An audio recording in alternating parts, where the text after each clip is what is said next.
Ya, Assalamualaikum warahmatullahi wabarakatuh. Di sini eh, kami akan memaparkan untuk final project untuk pemrograman API. Di sini kita membuat movie API. Yang pertama, perkenalkan dulu, nama saya Divya Astari Namawata dengan NPM akhir 285. Saya Maheswari Dian Paramita dengan NPM akhir 92.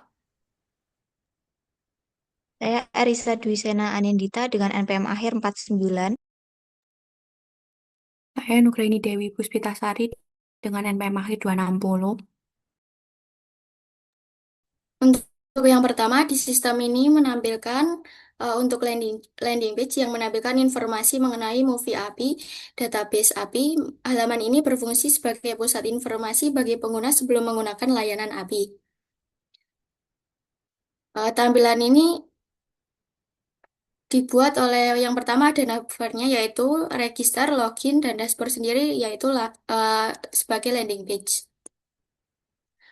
Untuk getting startnya di sini yang pertama, langkah pertama yaitu adalah membuat akun melalui halaman registrasi. Yang kedua yaitu setelah berhasil mendaftar, pengguna melakukan login ke APK. Jika pengguna menggunakan Postman, yang ketiga jika pengguna menggunakan Postman, maka APK yang diperoleh dari dashboard harus disalin dan dimasukkan ke dalam bagian header pada setiap request yang dikirim ke server. Dan yang keempat, apabila menggunakan web client yang telah disediakan, pengguna cukup melakukan login dan sistem akan mengirimkan APK secara otomatis sehingga pengguna tidak perlu memasukkannya secara manual. Setelah itu, yang kelima, proses autentifikasi berhasil, pengguna dapat mengirimkan request ke endpoint yang tersedia, seperti mengambil data film, menambah data film, mengubah data, maupun menghapus data. Dan yang keenam, hasil dari request yang dikirim akan ditampilkan melalui website, dan pengguna dapat melihat, mengolah, dan memantau data film secara langsung melalui antarmuka yang telah disediakan. Selanjutnya ada authentication, yaitu pada bagian ini dijelaskan bahwa seluruh endpoint API menggunakan mekanisme keamanan berupa API key. Setiap request yang dikirimkan ke server harus menyertakan API key agar dapat diproses. Selanjutnya ada API endpoint, yaitu get all movie data untuk mengambil seluruh data film, get API berdasarkan ID, yaitu ada post untuk menambahkan data film baru, yaitu put, untuk memperbarui data film yang sudah ada. Selanjutnya ada delete movie berdasarkan ID. Selanjutnya ada penggunaan API dengan Postman. Pada bagian ini ditampilkan contoh URL point yang dapat diakses melalui Postman. Selain itu ditunjukkan konfigurasi header yang harus ditambahkan yaitu APK beserta nilai APK yaitu milik pengguna. Kita coba untuk register. Di sini kita pakai full name, pakai email, dan password. Nah, sudah terdaftar. Baik, selanjutnya saya akan menjelaskan mengenai menu login, di mana di sini kita login, kita menggunakan akun yang sudah kita register tadi, dan kita masukkan passwordnya. Oke, di sini kita ke direct ke dashboardnya API, di mana di sini tertera welcome dengan user yang kita masukkan pada register. Kemudian di sini tertera APK-nya. Kemudian di sini ada statistik total endpoints, HTTP method, serta total kopian dari endpoint-nya. Kemudian di bawah ini ada beberapa metode, ada get, ada post, ada put, serta ada delete. Di mana di get ini kita bisa mengambil semua data movie, kemudian mengambil detail movie berdasarkan ID. Kemudian di post di sini kita bisa menambahkan movie baru, kemudian put untuk mengupdate data movie, serta yang terakhir ada delete untuk menghapus movie. Kemudian di bawahnya di sini tertera fitur try endpoint untuk mengetes langsung endpointnya di dashboard menggunakan APK. Misal di sini kita coba yang ambil semua data movie, kemudian kita send. Kemudian kita send request, maka akan muncul di result box di bawah.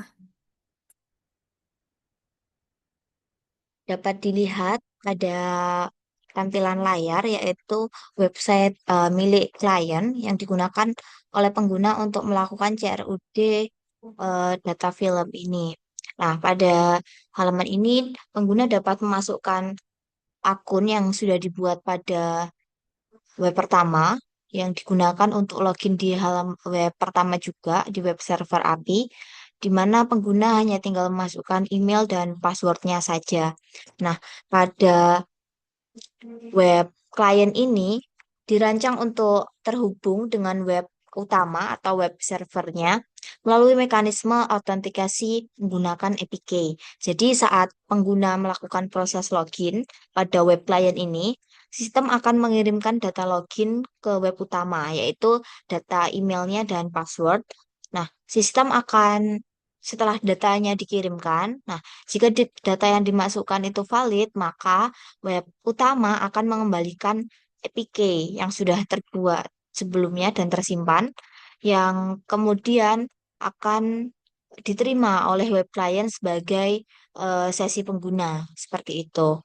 Jadi APK yang sudah disimpan itu digunakan sebagai identitas serta hak akses ketika melakukan komunikasi dengan web utama. Jadi tanpa tanpa pengguna menuliskan APK-nya itu sudah otomatis terhubung seperti itu untuk melakukan pengolahan data film seperti CRUD. Nah, tanpa si user ini masukkan APK-nya seperti itu. Jadi otomatis akan menyertakan APK pada header permintaan seperti itu. Jadi kita coba mungkin pakai emailnya dan password yang sudah dibuat. Nah, ketika data yang dikirimkan itu sudah valid, maka pengguna akan diarahkan langsung ke halaman dashboard. Nah, di halaman dashboard ini tertera ringkasan jumlah film yang sudah tersimpan sebelumnya, yaitu ada 26 total film. Nah, status API-nya apakah connect atau disconnect, lalu nama user yang sedang login saat ini. Selain itu juga ditampilkan daftar film-film yang sebelumnya sudah tersimpan seperti itu. Nah, di sini juga ada button tambah movie untuk pengguna menambahkan data film yang baru. Lalu ada juga button edit untuk merubah data film apabila datanya kurang sesuai, serta dapat juga menghapus eh, data filmnya apabila kurang sesuai. Seperti itu. Selanjutnya, di sini pengguna dapat menambahkan movie melalui tombol tambah movie. Di sini untuk title-nya misalnya Black Panther. Kemudian genrenya action. Lalu untuk years-nya 2022. Kemudian ratingnya 9. Kemudian kita klik simpan. Muncul pop-up berhasil, kita klik OK. Di sini kita bisa cek datanya apakah sudah tersimpan. Di sini Black Panther 2022 sudah tersimpan.